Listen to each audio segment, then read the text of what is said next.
Hi, everyone. Sorry, we were having some technical difficulties, so we are seeing if we got them. We did. Okay.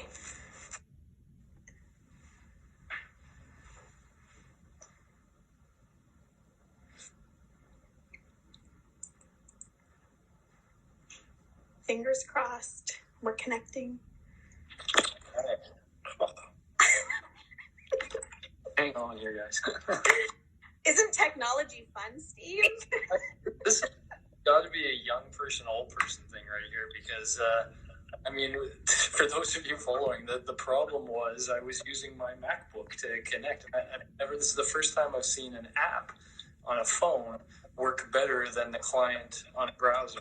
Yes, Instagram, even on my iPad, actually, I can't use Instagram to its full capacity. So it's like phone or nothing. So, but we're here now.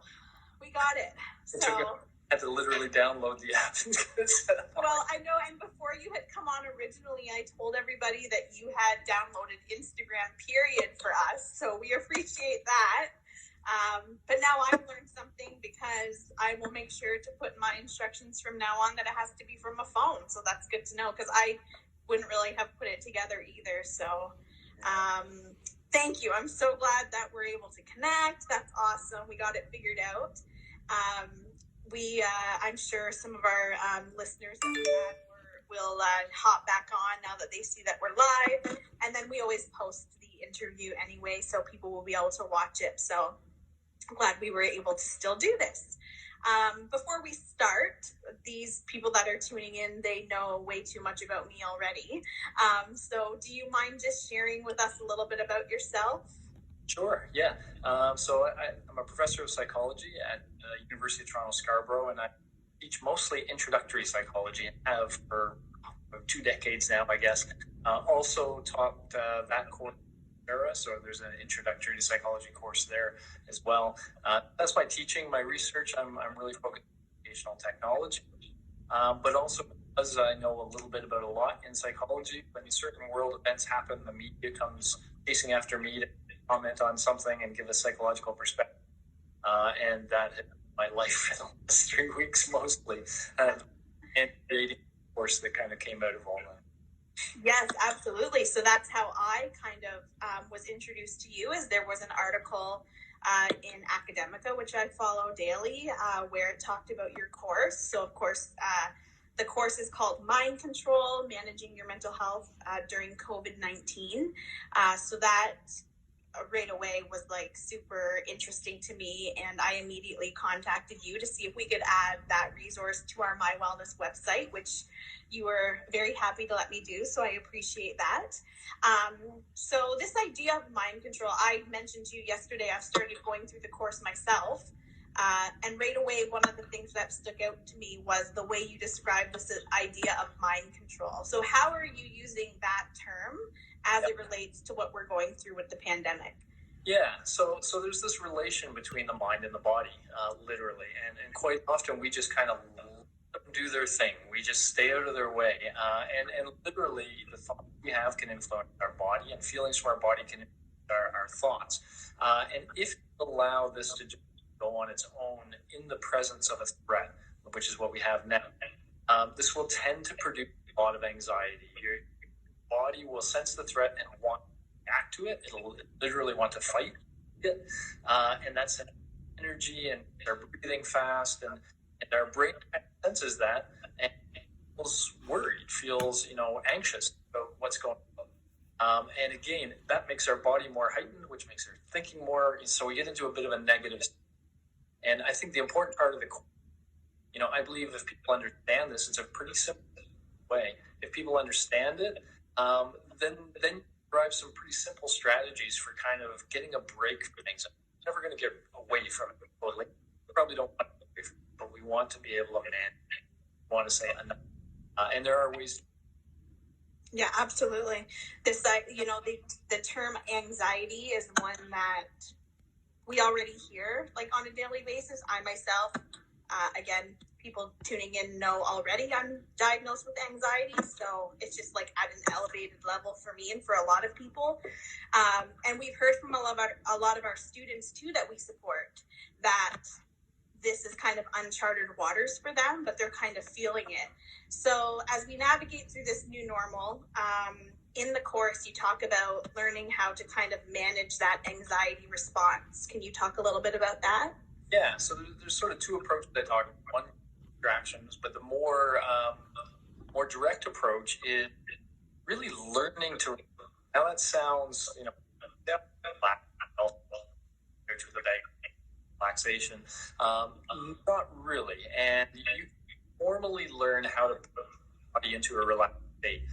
The trick to it is, in order to be able to put your body there, you has to be really familiar with what that state feels like.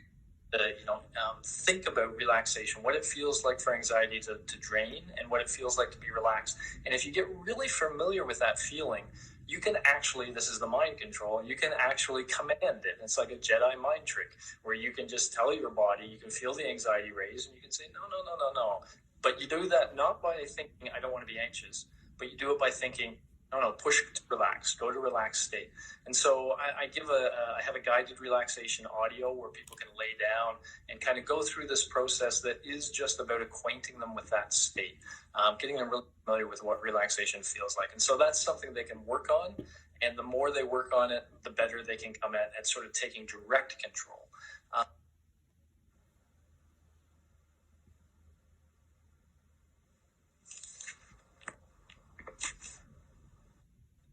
So now we're using my cell phone, and other reporters are calling me while I'm on my cell phone. Oh, it's paused on my end, and I thought it might be my internet, but okay, that's good. Happened multiple times, I'm afraid. This is why I use my computer for this. The other class of mechanisms, and again, none of these are all that fancy, but we can take control of our mind by kind of putting something else into it. So the best way to get anxiety out of it is to replace it with something.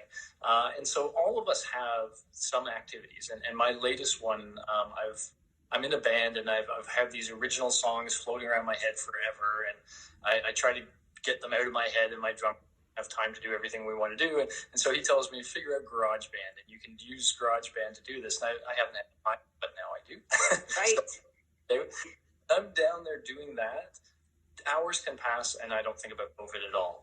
And so we all have activities like that in our life where once our head gets there, we get really, engaged. And those are practice now. We have to figure out what those are. And we have to do things like, after we watch the news, do that to bring your head away from the news and go somewhere else. So very simple tricks like that of using stimuli, using activities to kind of change the channel on our mind and get some control of it. Some of these have special mojo, by the way, things like aerobic activity, singing, dancing. Those sort of things are actually sort of anti-anxiety things. They put us into a positive mood state. And so, my favorite suggestion nowadays is karaoke. When you're bored, when you don't know what to do, when you're anxious, throw on that karaoke on your smart TV and just sing. Yes. Don't sing well, then laugh at yourself. And those are just great ways of kind of giving yourself a break from all this anxiety. I'm laughing when you say that because the company that I work for, and a few of the people are tuning in, they know I myself am a karaoke addict, but I'm also lucky enough to work with a bunch of people who not only enjoy karaoke, but are really, really good singers too. So it's kind of neat. We love it. I'm going to skip ahead because you did mention the news. And that was one of the things that I wanted to talk to you about. There you are. Hi. I myself live with like a self-proclaimed news junkie on the best of days.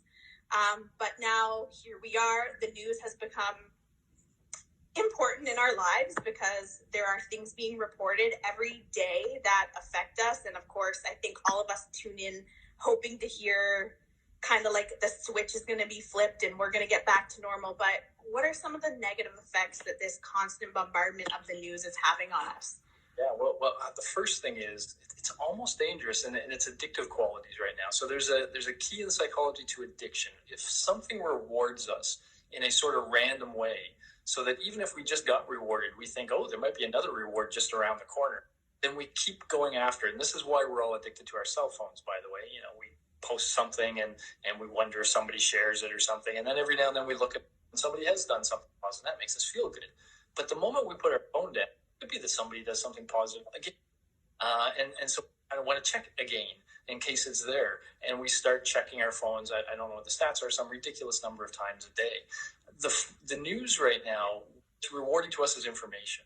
And the news gives us a little bit of information every now and then. And even if it just gives us something useful, there might be another one around the corner. And so we get this temptation to just have it on all the time. The problem is every moment the news is on, your brain is hearing this strong signal, you are under threat. There is this big danger around. And so it's kind of like you're just staring at the grizzly bear all the time. And of course, that's going to make you think about the grizzly bear and worry about the grizzly bear. So, you really have to learn to budget your news, like pick certain periods of time, get that information, but do it on your terms. Control is important in society. So being able to say, I'll decide when I watch the news. If I have news apps, I'm going to turn off those notifications. That's sort of the tiger jumping out of the bush at you. Right. You decide, okay, I will look at this app now. And then after you do that, again, you can engage in some, I call these cognitive palate cleansers. Something to put your head in this place to get information, but then get your head out of the place when you leave. Don't just go for a walk, because if you go for a walk, then everything is going to be rattling around your brain. Change the channel in your mind first, then do something else. Right. Yeah, no, it's so funny because for a lot of people, myself included, the only thing that I can ever think of these days is to go for a walk. Like I have a dog, and the poor little guy, I don't think he knows what's hit him, because he's like, oh God, we're walking again. So that's really interesting that you said that. We've heard this new reality that we're all in. There's a lot of these new terms being thrown around. One of them being social isolation. For me, I think it's important to note that even though we might not be like living alone or in a situation where, like me as an example, I have a husband. Yep. I'm not alone. We are isolating together, but we're still very lonely. Yeah. So can you talk a little bit about that? Sure. Yeah. One of the first things I always say, either of these terms, social isolation or social distancing, they're really the wrong terms. We want physical distancing and sort of physical isolation, but we crave social contact. And in fact, we crave it now more than ever. It's our natural go-to when we feel stress or anxiety. We reach out to our good friends, connect with them emotionally, and that makes us feel better. And we need to be doing that more than ever. The problem is, of course, our traditional approach is to physically go hang out with that friend and get a hug from them or something that really makes us feel better. We have to find ways of doing that at a distance. And one of the things I always like to express to people that's very important is, you and I can be connected. We can be saying things back and forth. So information is being shared. But in a time like this, it's less about the information and it's more about the emotional connection. It's about seeing the person's face when they're talking. It's about hearing their voice if you can't see their face. So something like what we're doing now, you see all the nonverbals, and the nonverbals are where the emotion comes from. And that's where you can sense, hey, this person cares about me. This person is going through what I'm going through. They understand my situation. And those are the things that give us comfort.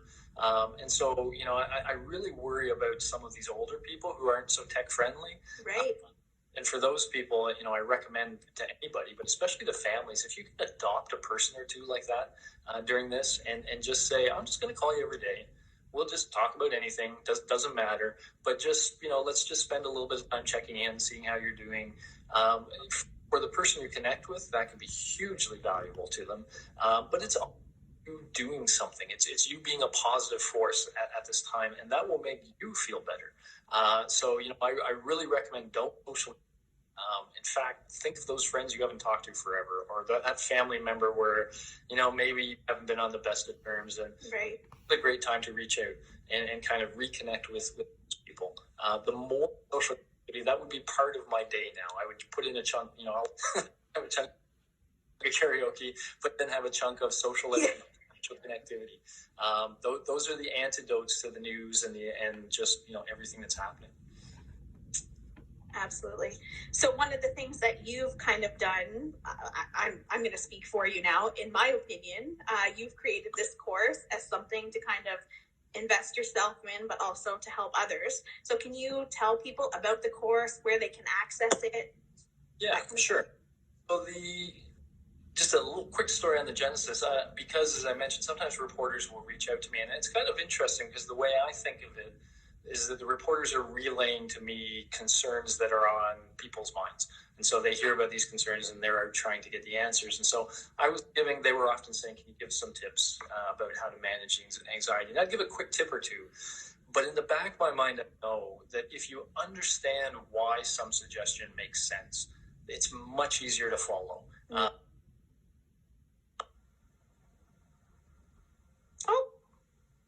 Looks like we lost our guest in the middle of his thought. I'm sure he'll be right back. Thanks, everyone. This has been a fun technical difficulty day. I love these days. Here he comes. We'll get him back.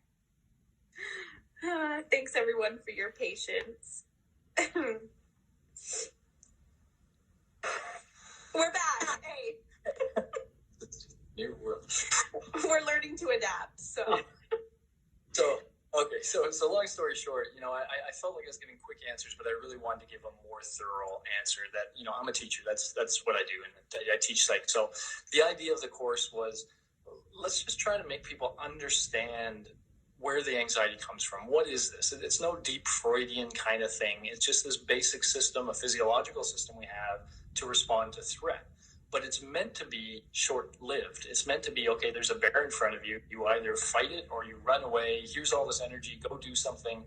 And you do it, and then it's done. But in this case, the bear is just not going away. There, and it's scary, and it's whatever, and the system is continually engaged. So I want people to understand how that works, and this mind-body, that it can be fed by this cycle of the mind-body, and that you can therefore get into that cycle by consciously sort of taking control of your mind, or consciously taking control of your environment, as we were talking about, in ways that will help you do this. So the hope is the course will make you understand why you're anxious, what that's about, and use some really clear strategies, not fancy therapy kinds of stuff or anything like that, just very simple things you can do to structure your life in a way that helps you not be anxious all the time. That's a very important thing, by the way, because when we're anxious all the time, if there's something called chronic stress, which is essentially what we're all under right now, it wears down our immune system. It ultimately compromises our immune system if we let it go unchecked. A virus floating around, that's the last thing we want. So, I kind of saw this as a time when it's not just you that's suffering from anxiety and the rest of us, oh, that's too bad. Yes. It's all of us. Yeah, exactly. So I thought maybe people will be open to understanding anxiety a little bit more and learning some strategies. And if they do that, then maybe after this is all over, they will carry those strategies with them. And when life challenges them in different ways, they'll be like, yeah, that's cool. I'm ready for it now. So a good time to work on mental health and kind of think of it like physical health. Absolutely. So for our schools that are listening, that are My Wellness schools, we have added the course as a resource in the COVID-19 toolbox that we have listed. But Steve, for anyone else that might be on that doesn't participate in our My Wellness program, what's the easiest way for them to access the course? So it's on a platform called Coursera, which is kind of a weird word. So I'm going to spell it out. So it's like course, like a university course, COURSE, and then RA.org. So if you go there, they have all sorts of courses there, by the way, which is another great thing to do while you're isolated. Better yourself somehow. But if you type in mind control or my last name, Joordens, either one, it'll show up right away. And just, you can join the course. It's free. And there's sort of a double advantage. So one is, yes, you'll learn about anxiety and all that. But there's also now 14,000 people registered, and they are all in a discussion forum. And I already see friendships forming. I see interactions happening. So, you can kind of think of that as a community of people learning the same thing you're learning. And if you are lonely, if you do wish I'd like some stimulating interactions with somebody, well, this is a way you can do it. You can begin with a discussion forum thing, and then, if it goes from there, you you could have a chat like this or something like that. So you have the community of learners and you have the learning experience all together. That's awesome. That's great. Well, I know we had some technical difficulties, but it was a great conversation. Thank you so much for taking the time to speak with us today. For everyone listening, thanks for your patience with everything. I was saying earlier, it's Easter weekend, which normally means a lot more than it kind of does or seems to, because we're maybe not going to get that family time. So someone has just asked, it's a nice resource. Could you let us know the link? How can we access it? Yes, absolutely. What I will do is, to this person, I will private message you the link so you can access it. But we're also going to get an ad created to post on our Gallivan social with the information of how to link to the course as well. So we will get that to you. So thanks for asking that question. Yeah, guys, have a great weekend. It is Wednesday, technically Thursday, because it's a long weekend. And I will be back next week for a live chat with a special guest by the name of Stuart Knight. Really cool guy. Stay tuned for that ad. It'll be coming up soon. And Steve, again, thank you so much. I hope you have a great long weekend. Thank you. You too, Chris. Okay, thank you. Bye, everyone.